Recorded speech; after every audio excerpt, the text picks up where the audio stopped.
we are moving to the lecture number 6, very important lecture, totally associated with the numerical calculations. So बेटा इस lecture से पहले आपने order of reaction, एक तो सबसे पहले सिंपलेस्ट मेथड था कि sum of the powers of the molar concentration of reactants, so उसमें आपने ऑर्डर ऑफ रिएक्शन.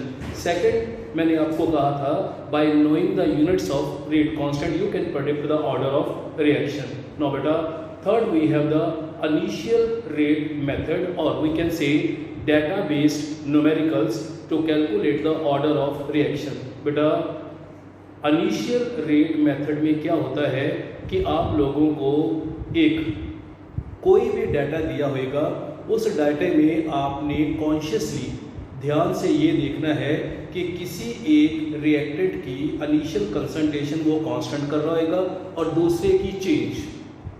सिमिलरली किसी एक एक्सपेरिमेंट में दूसरे रिएक्टेंट की इनिशियल कंसंट्रेशन को वो कांस्टेंट करके फर्स्ट वाले को वेरी कर रहा होगा.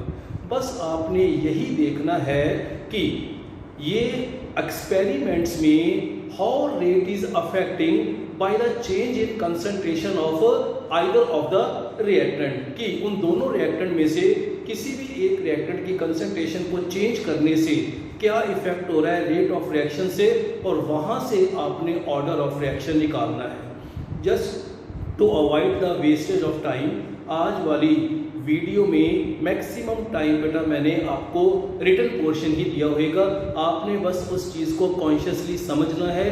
Easiest one but is somewhat technical, थोड़ा ध्यान से इस चीज़ को करना है. और बेटा मेरी एक हम्बल रिक्वेस्ट रहेगी आप लोगों को कि आफ्टर कंप्लीटिंग दिस वीडियो जो मैंने आपको प्रैक्टिस के लिए 3 न्यूमेरिकल दिए हैं, आपने इमीडिएटली उनको सॉल्व करना है और मेरे को रिस्पॉन्ड बैक करना है कि सर ये हमें डाउट मिल रहा है इसमें. नो बेटा, so wish all the best. We are starting with your lecture 6. So है क्या कि it is the initial rate law method, it is the initial rate law method to calculate the order of reaction, to calculate the order of reaction by using the initial rate law method or data based numericals.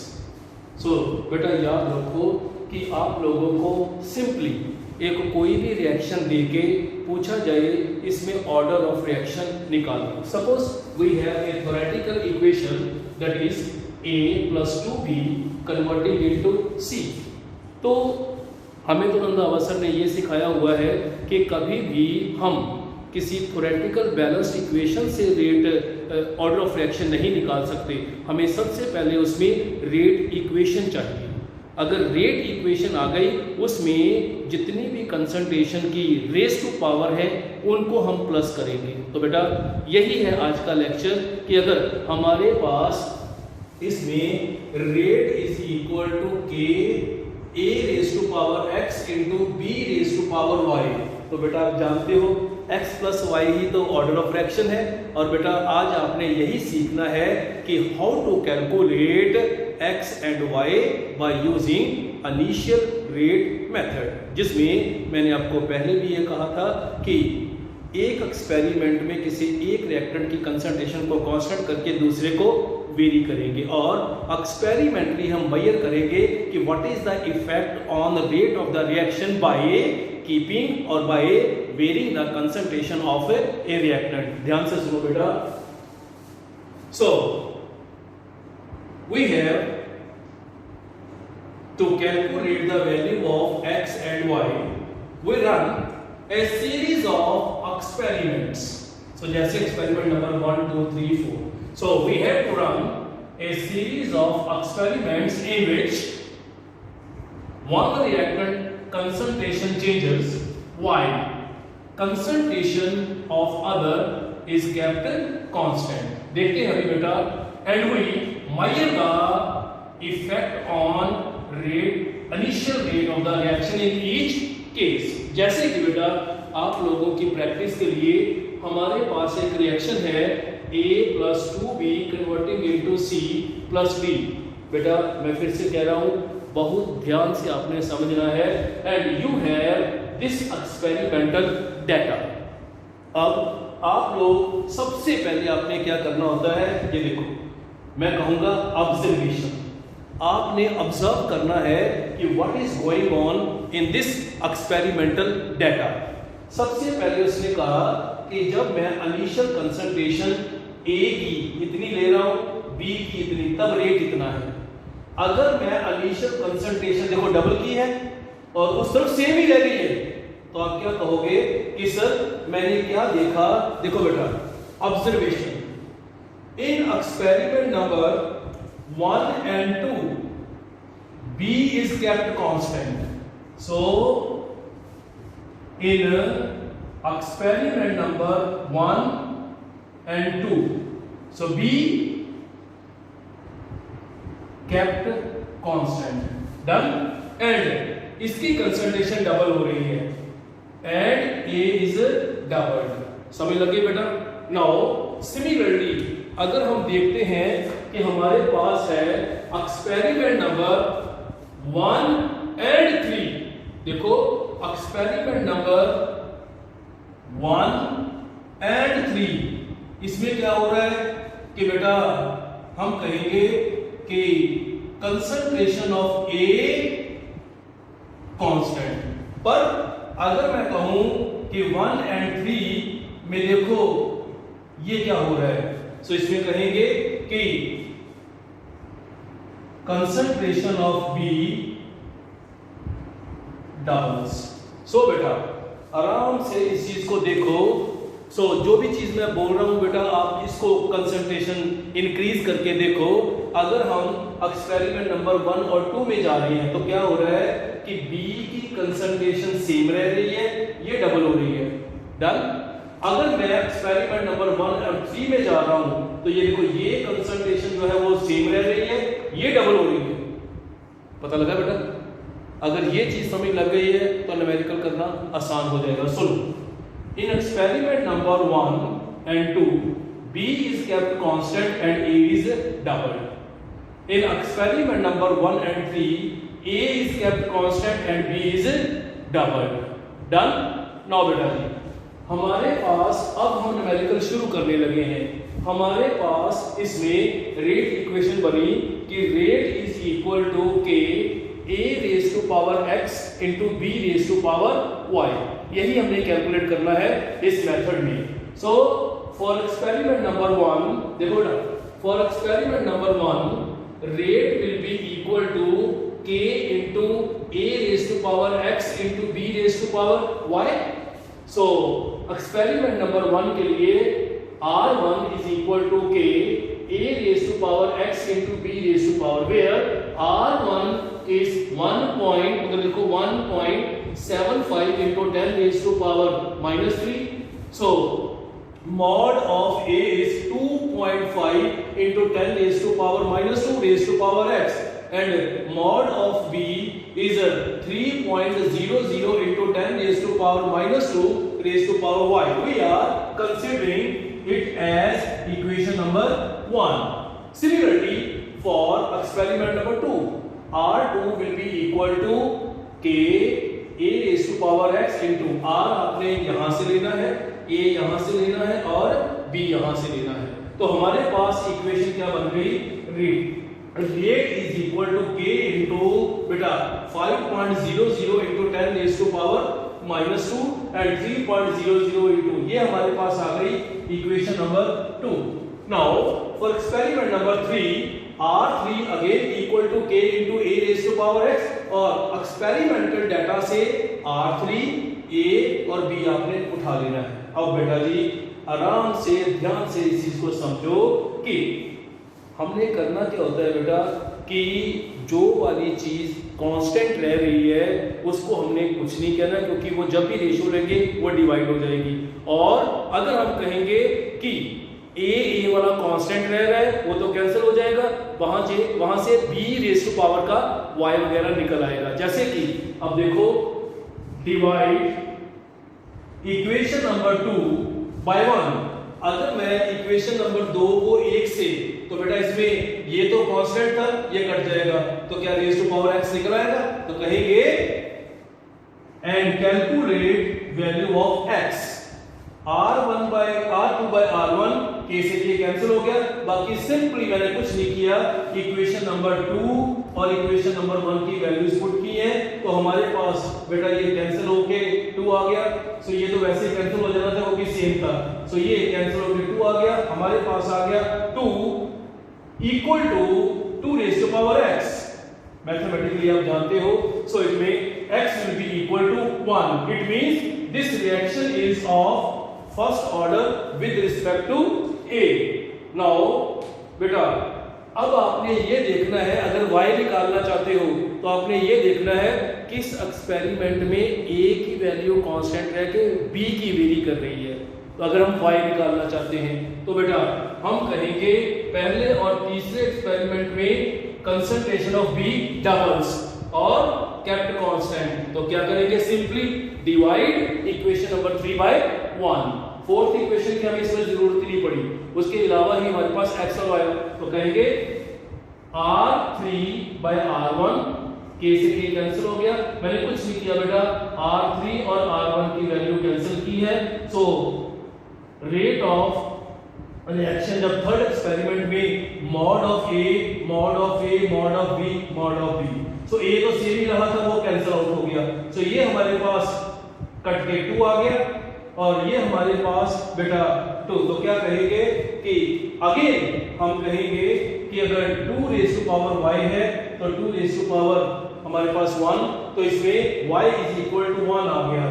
तो क्या कहेंगे, इस reaction में देखो, देखने में क्या लग रहा था कि rate of reaction first order है, यहां पे सेकंड ऑर्डर है, पर जब हमने इसको इनिशियल रेट लॉ मेथड से कैलकुलेट किया तो बेटा rate becomes first order with respect to A, first order with respect to B, and बेटा what will be the overall order of reaction? It will be of second order, and what will be the rate equation? Will be R is equal to K A raised to power 1, कहां से आया, x से, and बेटा B raised to power y कहां से आया, y is equal to 1। सो मैंने अपनी तरफ से कोशिश की है कि बिल्कुल ट्रांसपेरेंटली सिंपल तरीके से बेटा आपको इस चीज़ के बारे में विजुअलाइज किया जाए। बेटा most of the time students जो हैं ये वाला मेथड स्किप करके जाते हैं जी, मैथमेटिकल का नथिंग आसान है, बस थोड़ा सा कंसंट्रेशन के साथ आपको इसको सॉल्व करना पड़ेगा। नाउ आपकी प्रैक्टिस के लिए बेटा मैं एक और न्यूमेरिकल सॉल्व करूंगा, फिर 3 न्यूमेरिकल मैंने आपको प्रैक्टिस में दिए हुए हैं बेटा, उनमें उन तीनों न्यूमेरिकल्स को आप घर में बैठ के आराम से देखना। सो हम मूव कर रहे हैं न्यूमेरिकल नंबर 2, ध्यान से सुनो। For a reaction nitrogen dioxide plus carbon monoxide converting into nitric oxide and carbon dioxide, following data is given. अब ध्यान से बेटा इस चीज को आप विजुअलाइज करो कि what is happening over during experimental data.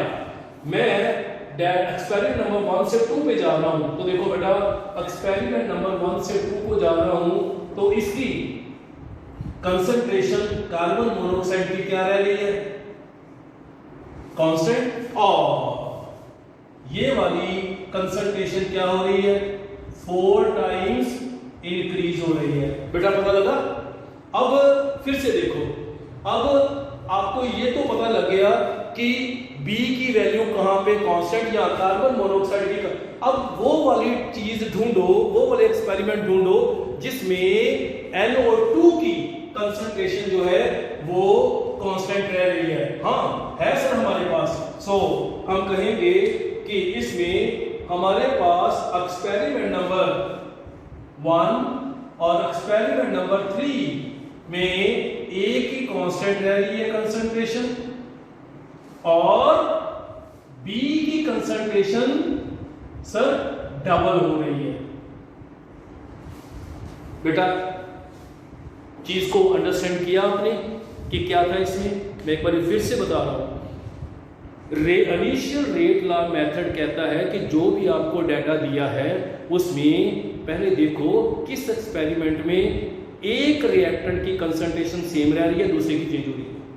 फिर देखो किसमें दूसरे की कांस्टेंट रह के पहले की चेंज हो रही है, और बेटा वहीं से आपने रेशियो करके रिलेट करके x और y निकाल लेने हैं। सो अब सबसे पहले रंधावा सर ने क्या कहा था, you have to observe the data या एक्सपेरिमेंटल डाटा। हमने क्या ऑब्जर्व किया, देखो बेटा मैंने observation in experiment number 1 and 2 concentration of carbon monoxide kept constant and concentration of NO2 becomes 4 times, बिल्कुल ठीक। और हमने सेकंड क्या किया, इन experiment number 1 and 3 concentration of NO2 kept constant and concentration of CO doubles। अब बेटा हमने अपना मेथड शुरू करना है। सो हमारे अकॉर्डिंगली रेट इक्वेशन बननी चाहिए, rate is a directly proportional to NO2 raised to power x into CO raised to power y। Now बेटा इन एक्सपेरिमेंट नंबर 1 हमारे पास आ गया R1 is equal to K NO2 raised to power x into CO raised to power y।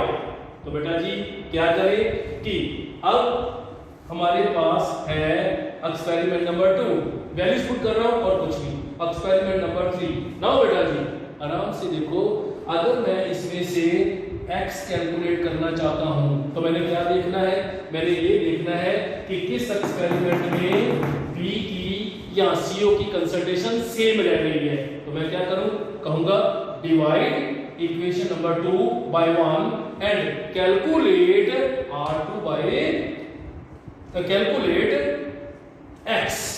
सो जिसमें मैंने values put की, तो बेटा ये हमारे पास आ गया 16, आप खुद ही प्रैक्टिस कर सकते हो, ये हमारे पास आ गया 4, ये तो कैंसिल हो जाना था। तो 16 इज इक्वल टू 4x, 16 को हम लिख सकते हैं 4 raise to power 2 is equal to 4 raise to power x is equal to, तो क्या बना, reaction is of second order with respect to NO2। Similarly, if you want to calculate the value of y, divide equation number 3 by 1 and calculate y। So R3 by R1 किया, so बेटा ये हमारे पास cancel out हो गया, so ये हमारे पास x cancel हो गया, ये हमारे पास आ गया कि 1 is equal to 2 raised to power y। So अगर 1 is equal to 2 raised to power y तो y will be equal to 0।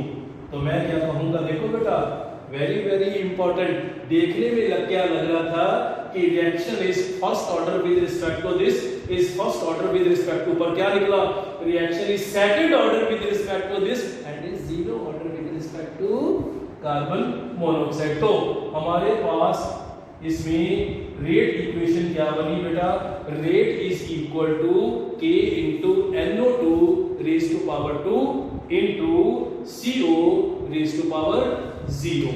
Now बेटा आप लोगों की प्रैक्टिस के लिए मैंने 3 न्यूमेरिकल्स यहाँ पे दिए हुए हैं, सो आपने आराम से इनको पढ़ो।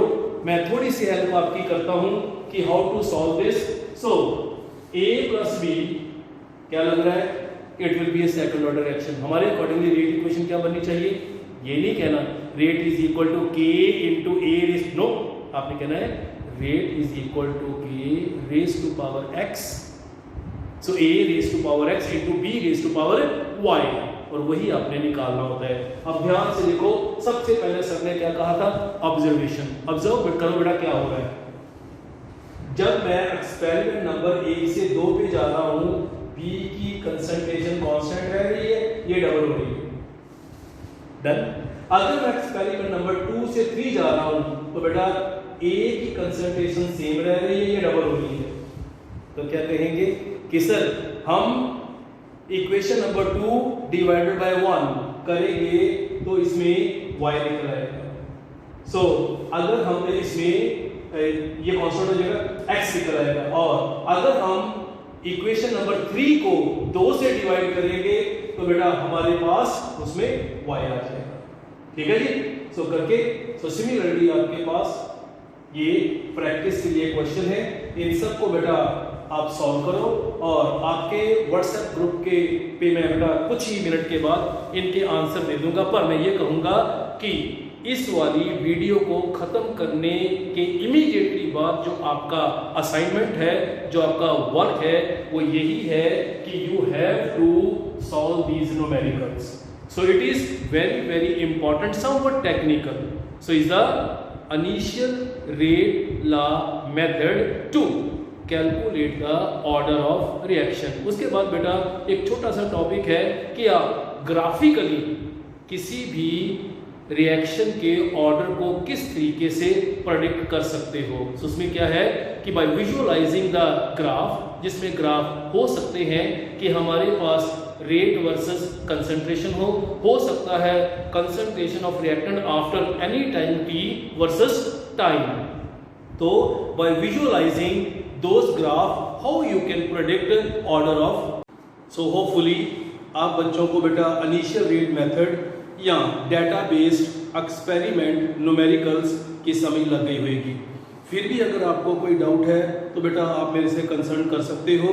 जूम ऐप पे भी 1-2 क्वेश्चंस हैं जो कि आप इस मेथड से सॉल्व करने वाले हो. सो आसान है.